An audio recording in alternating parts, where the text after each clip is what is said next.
আপনারা জানেন যে গত 4 অক্টোবর বারুইপুর পুলিশ জেলার জয়নগর থানা এলাকায় 10 বছরের এক নাবালিকার মর্মান্তিক মৃত্যুর ঘটনা ঘটে। তাকে ধর্ষণ করে শ্বাসরোধ করে খুন করা হয়। মেয়েটির পরিবারের তরফে ঘটনার দিন সন্ধ্যেবেলা একটু রাতের দিকে মেয়েটির টিউশন থেকে বাড়ি ফেরেনি এই মর্মে একটি অভিযোগ দায়ের করা হয়। সেই অভিযোগ পাওয়ার 4 ঘন্টার মধ্যে সেই রাতেই আমরা 19 বছরের এক স্থানীয় যুবক মোস্তাকিন সর্দারকে গ্রেফতার করি, যে জেরায় ধর্ষণ এবং খুনের কথা স্বীকার করে নেয়। এই মোস্তাকিনের বয়ান অনুযায়ী আমরা সেই রাতে স্থানীয় একটি ধানক্ষেত থেকে নাবালিকার মৃতদেহ উদ্ধার করি। সংক্ষেপে বলে দিই ঘটনাটা ঠিক কিভাবে ঘটেছিল।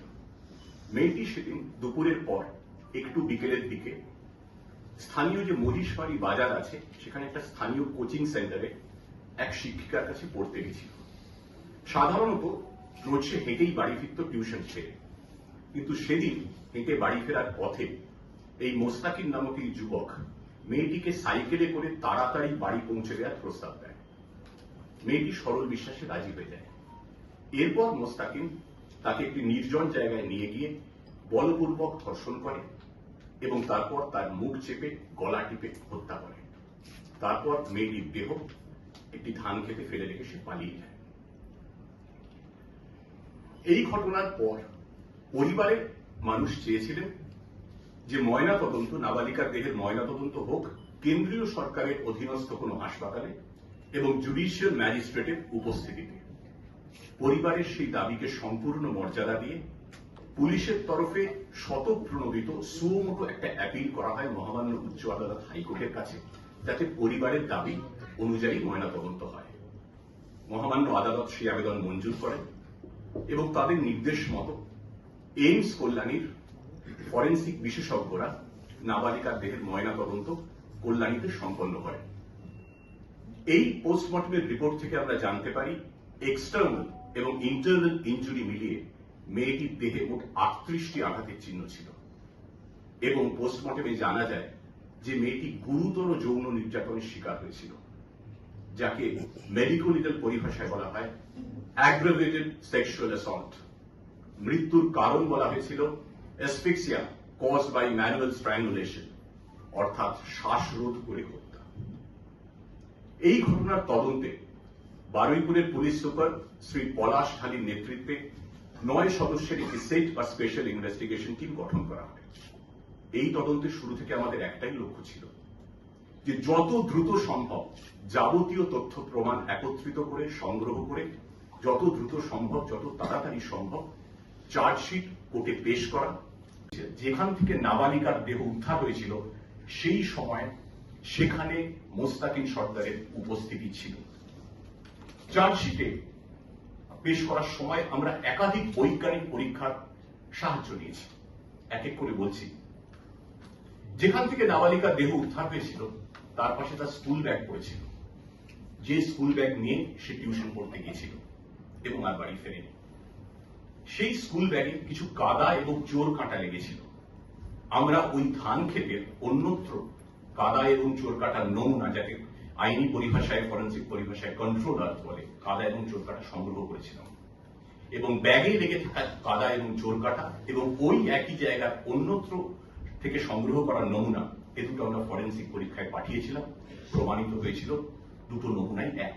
2 কাদা এবং চোর কাঁটা একই জায়গা থেকে সংগৃহীত, ব্যাগেরটা এবং ঘটনাস্থলে অন্যত্র নেয়া। মেয়েটির ব্যাগে খাতা বই ছিল, খাতা বই নিয়ে সে পড়তে গেছিল। সেই খাতা বইয়ে মেয়ের হাতের লেখা ছিল মেয়েটির। তার বাড়িতে অন্যান্য খাতা বইয়েও তার হাতের লেখা ছিল। সেই নমুনা আমরা সংগ্রহ করি এবং ব্যাগের মধ্যে থেকে খাতা বই যেটা ছিল তার নমুনার সঙ্গে বাড়ি থেকে সংগ্রহ করা খাতা বইয়ের হাতের লেখা, দুটো হাতের লেখা আমরা পেলাই। দুটোই অবিকল হুবহু মিলে যায় ফরেন্সিক পরীক্ষায়। প্রমাণিত হয় ওই স্কুল ব্যাগ ওই নাবালিকায়। যে নীল সাইকেলে করে মোস্তাকিন সর্দার মেয়েটিকে নিয়ে গিয়ে পাশবিক অত্যাচার চালিয়েছিল সেটা আমরা বাজেয়াপ্ত করেছিলাম। ফরেন্সিক পরীক্ষায় সেখান থেকে সংগৃহীত হয়েছিল সাইকেলের অংশ থেকে মেয়েদের একটি হেয়ার ব্যান্ড এবং কয়েক গাছি চুল। হেয়ার ব্যান্ডটা যে নাবালিকারই সেটা তার বাবা আদালতে শনাক্ত করেন এবং ওই কয়েক গাছি চুল যে মৃতারই সেটা ডিএনএ পরীক্ষায় এবং জেনেটিক প্রোফাইলিং এ নির্ভুল প্রমাণিত হয়েছে। পোস্টমর্টমের সময় মৃতার ভ্যাজাইনাল স্বভাব সংগৃহীত হয়, তার মধ্যে তরল পাওয়া যায়। সেই তরল যে মোস্তাকিম সর্দারের শরীরে নেই, সেটাও ডিএনএ প্রোফাইলিং এবং জেনেটিক প্রোফাইলিং এ নিশ্চিতভাবে প্রমাণিত হয়েছে।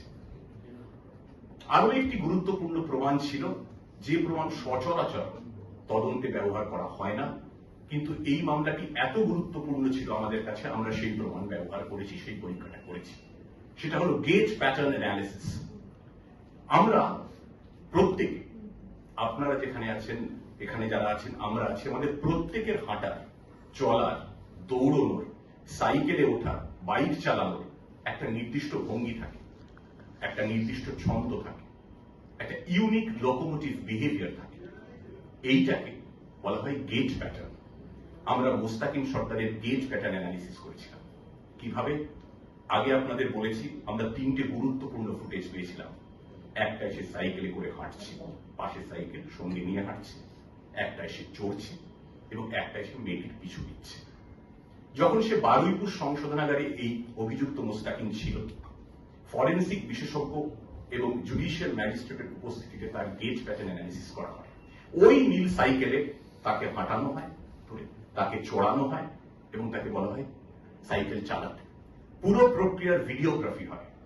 এই ভিডিওগ্রাফি এবং সিসিটিভি ফুটেজ যা আমরা ঘটনার দিন পেয়েছিলাম, দুটো পাশাপাশি রেখে আমরা গেজ প্যাটার্ন অ্যানালিসিসের জন্য পাঠাই ফরেনসিক বিশেষজ্ঞের কাছে।